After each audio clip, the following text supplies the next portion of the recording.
Hey, welcome back. This is part 14 of my Wolves on the BackBit series. We are now, oh boy, this particular part stretches from day 44 to 51 of the project. So, yeah, we're really up there now.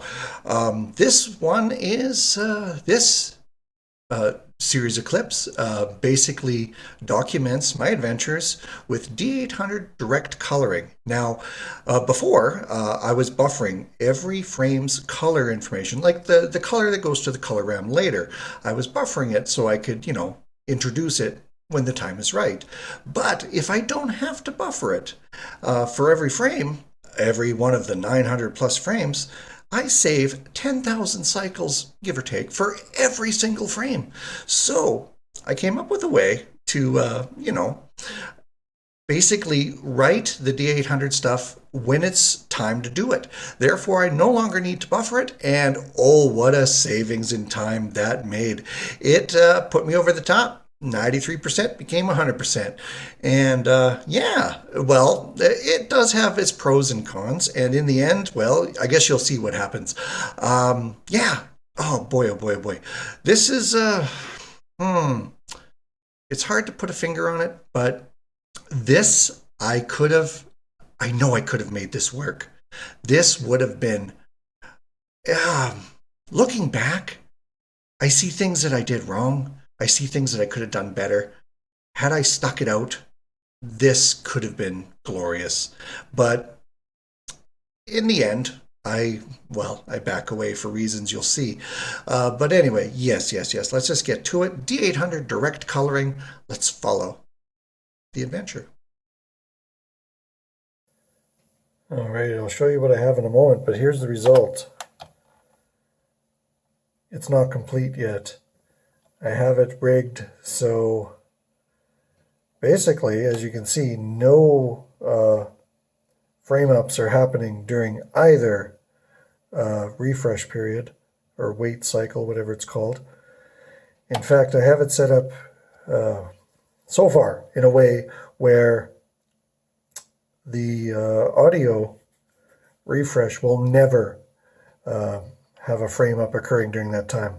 It sets a flag saying, hey, the video stream isn't queued up, and if a video frame is due to play and the video stream is not queued up, it automatically gets skipped. But right now, I think what I have here, two things in place. It's going to it's basically a dummy. Like, I got to clean up this code, but right now it's waiting until reach reaches 200. So what is that? 0, 40, 80, 120, 160. And once it jumps to 200, then it leaves, right? So hop 50-50, off it goes. And at the bottom here, two things. Well, this RTS becomes a NOP in the main loop, but it needs to be there at the beginning because the interrupt isn't set up. So shown frame will never increase. But after the main loop hits it, turns it into a NOP, it falls through, and then it waits in another boring little loop until a frame actually is shown, and then it leaves immediately, because right after that, well, I mean, this is just another hack, but yeah, like after it does the filler up, it loops back, does the audio, and then drops back into filler up. Now, the big problem I'm having at the moment, which I haven't begun to tackle, is when you get back into Q video, any frames that have already been buffered, the reaches are now different. So at the moment, I have them all set to 0, But anyway, let me show you what I got. Okay. Oh, crap. Nope. And you know why that is? Because the RTS is now a NOP. So I actually do have to assemble it again. This is just a hack out tonight. I wanted to see, if I could sort of get it started. It's becoming a tangle. It's a real pain. Anyway, here we go. This will work the first time.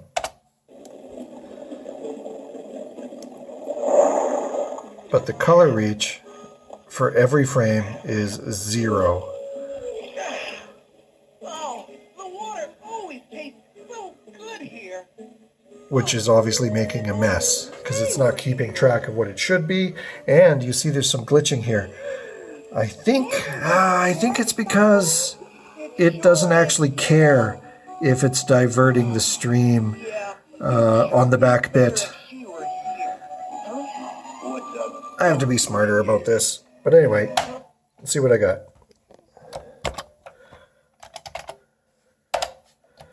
But the cool thing is the display rate is 100% because actually the way I have it set up, it pretty much can't be any other thing unless a skip frame comes into play. But see, the new tactic, because these delays are so quick, I can show a frame, and once I'm certain I have a little bit of leeway here, I quickly, cue up the audio, fill the audio, cue up the video, and get back on track.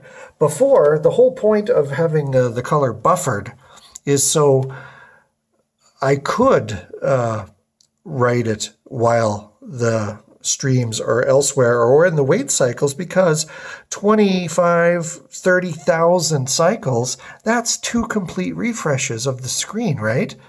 So 2 to leave, 2 to get back, plus the time of filling the audio.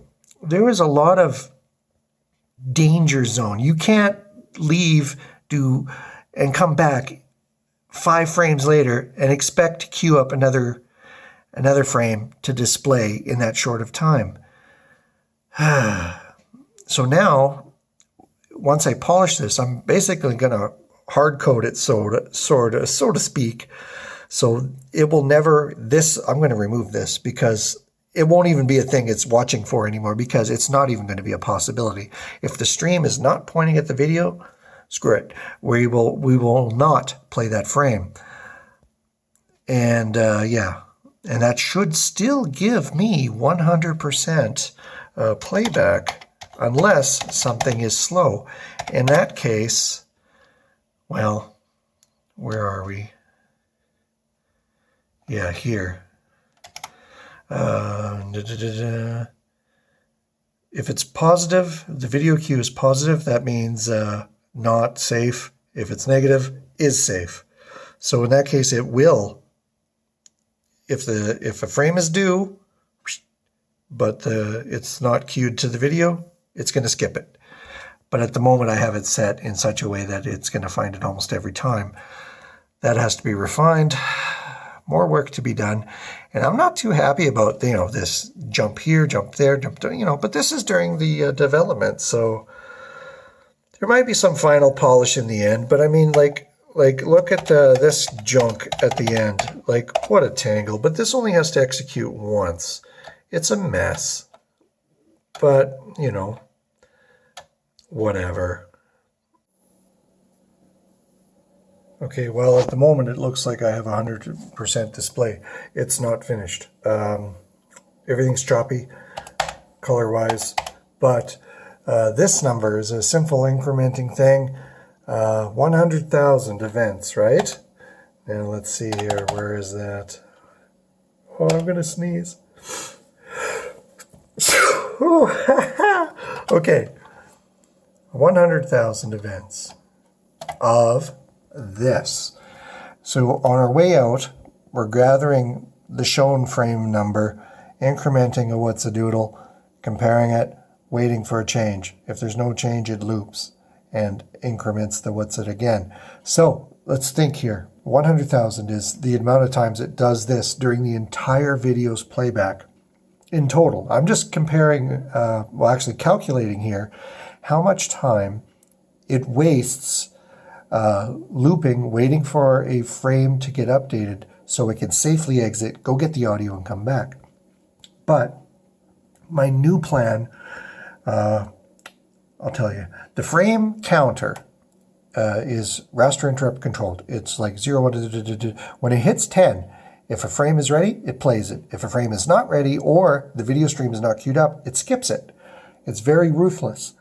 Now, I can get rid of this and allow it to go beyond 10, like 11, 12. And if it's not ready, fine. But once it is, it goes, oh, frame 13? Oh, you're ready now. Great. We'll subtract 10 and continue on at 3. You see, it'll have a little more play in it. So it can kind of fall behind. And in the case of it actually stalling, you still have to have some sort of skip frame logic in place, whether it hits 15 or 20, subtract 10 or whatever. At the moment, we have 100,000 useless cycles. So the increment is 6. The BNE, 789. We'll forget about the rest of this because only 1 in 256 times does it actually make it to here at all. So 6, 7, 8, 9, 10, 11, 12, 13, 14, 15, 16, assuming there's no page crossing, I ain't checking. 16 times 100,000, 1.6 seconds complete, which isn't a lot considering it's a 150 some second file, but still, I could implement my little forgiving raster what's-a-doodle instead of the ruthless model. Where would I do that? Right here. Time for new frame. See, yes, is frame ready? No, then it skips it, right? That's all I need to do. Let's be a little more merciful and then clean up a bunch of crap here because a lot of this stuff no longer applies. That's great. So there's extra savings to be had. I'm going to polish this up hopefully tomorrow. Oh man. Getting close to wrapping this up. This is awesome. 100%. I actually am going to achieve my goal of 6 frames per second. And the problem that I just thought of having the reach restored when you get back in, no, because when you queue it up the video, it's going to queue a frame. It queues as many as there is, but by the time it leaves, it's already played them all. So it has nothing when it comes back, except for the very beginning, I believe, because one of the first things it does is queue up 4 frames, and the reach is going to hit its limit quick, and it leaves. When it gets back, you know, how do I explain this? I believe the reach is going to be wrong, but yet it's still going to be, no. Is this still going to be fetching a black background? I don't know. I got to think about this more. Oh, hopefully it doesn't affect my night, my dreams, that is. But for the most part, it's either going to work or you won't notice the flaw. And yeah, anyway, thank you.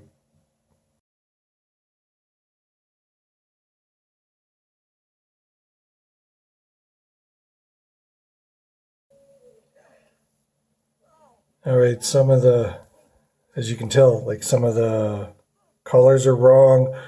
The background is flashing colors it shouldn't be. Things are not synchronized properly. I am now rendering to 4 frames, so this is my last run of the night. Watch this guy's face. It's going to change. Well, maybe not there. But anyway, there you go. Look at that. That shouldn't be happening. So when it returns to the video stream, I think, it's using data that is now outdated, previous reach values. I got to think carefully about that. And then when it comes back, I have to recalculate to make sure that they're still valid. I thought that all the buffers would be caught up, and that's not the case. Yeah. And just for fun, I added the NMI coloring again. And sure enough, it started dropping frames like crazy because it's that close to, tripping over itself. So I do have my work cut out for me tomorrow, unless I choose to play Fall Guys. Woo woo!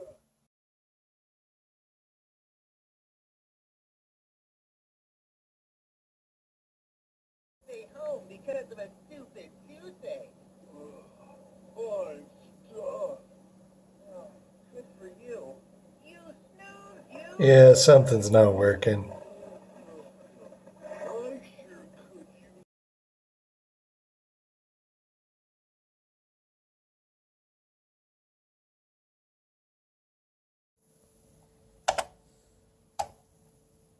All right.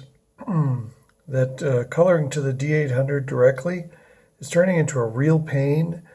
for a number of reasons. I really don't like it. It's not that elegant either. Now, this is an older plan.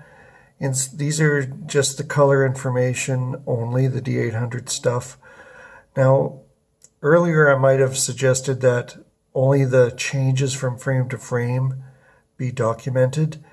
But to do that, you can no longer skip a frame, or you at least have to bring in the color information to update it for the missing frames, like for the skipped ones.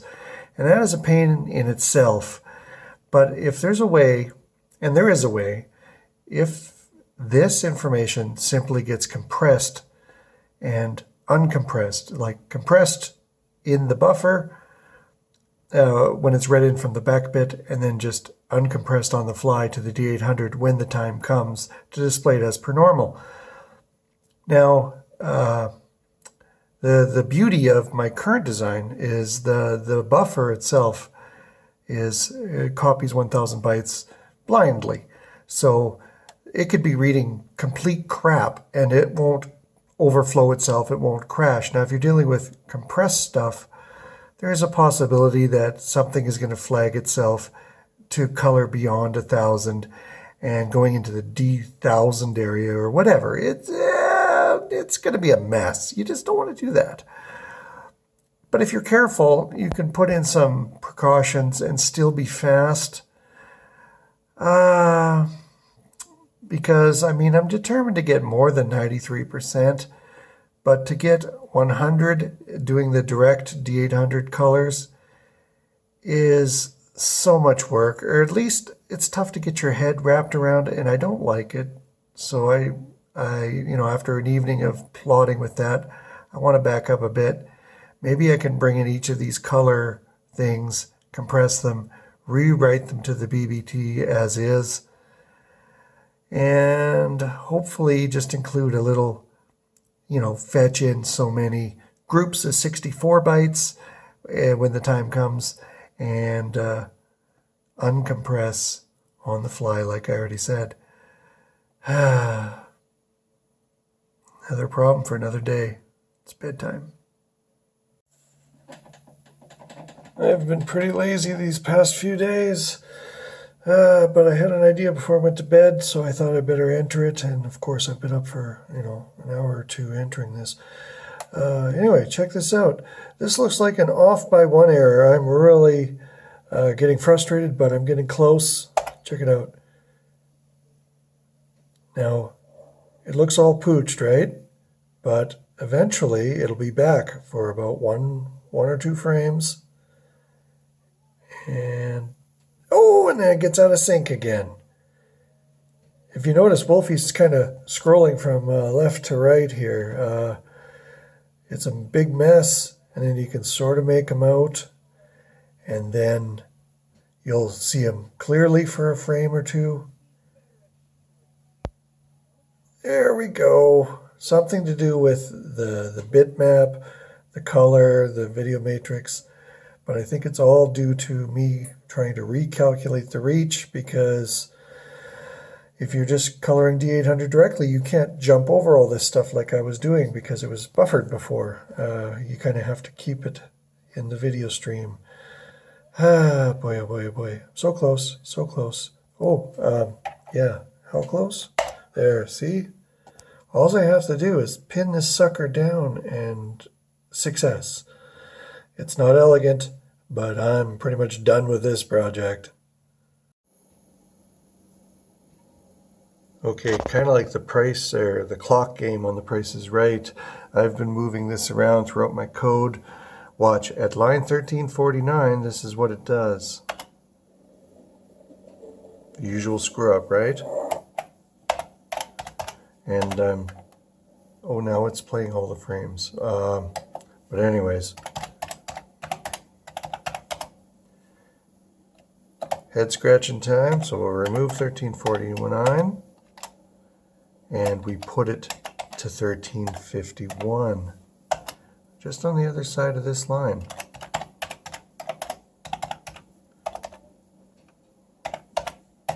See? There it is. Okay. Now, what do you suppose all these knobs caused to happen and why there. Oh, if only I knew. Okay.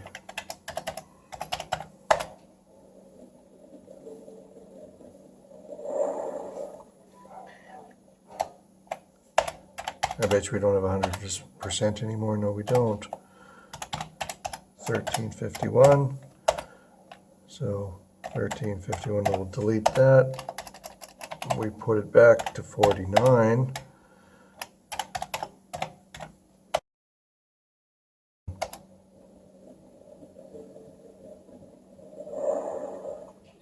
Look at that. Do you believe it? Should be at 100% then.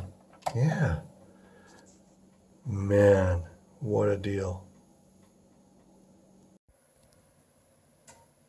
Long story short, I fixed it just by adding a simple line that set next reach to 200 before the beginning of the first loop. It's corrupted at the beginning, but not later. Anyway, I hate this. I'm going to probably change it. 80% is a bad rate anyways.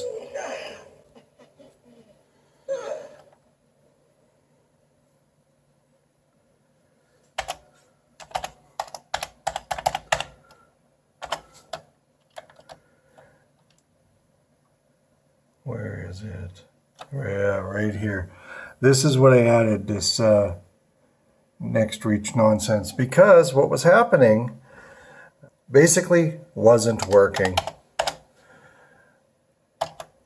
It ended up getting into a loop where, you know, the video bumps by its first. What is this? Why is this? It doesn't really make sense.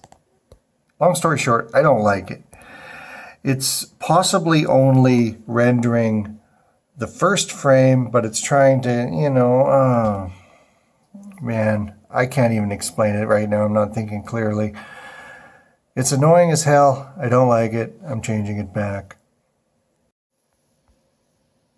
What also doesn't make sense is if the video got bumped by an odd number, it should be completely out of sync for the rest of the video, and yet it wasn't.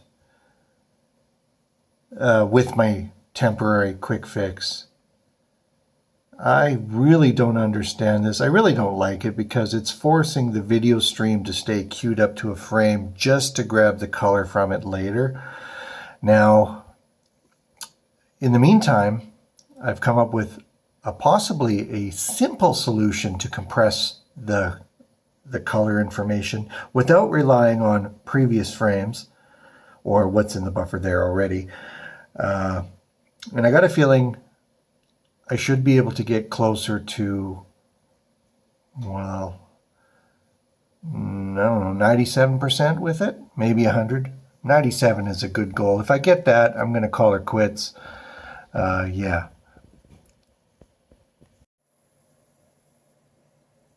Yeah, I just went back about 3 versions, quickly changed the offsets to a low byte of 0 so it'll play with the new BBT.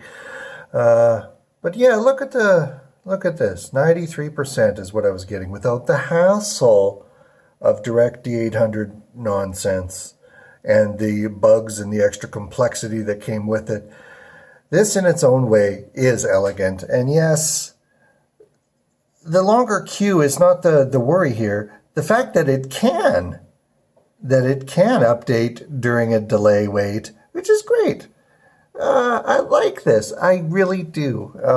And of course, this is different versus this one. It's not that it's 5,000 plus below whatever, because like say 0 to 5,000 here is the delay.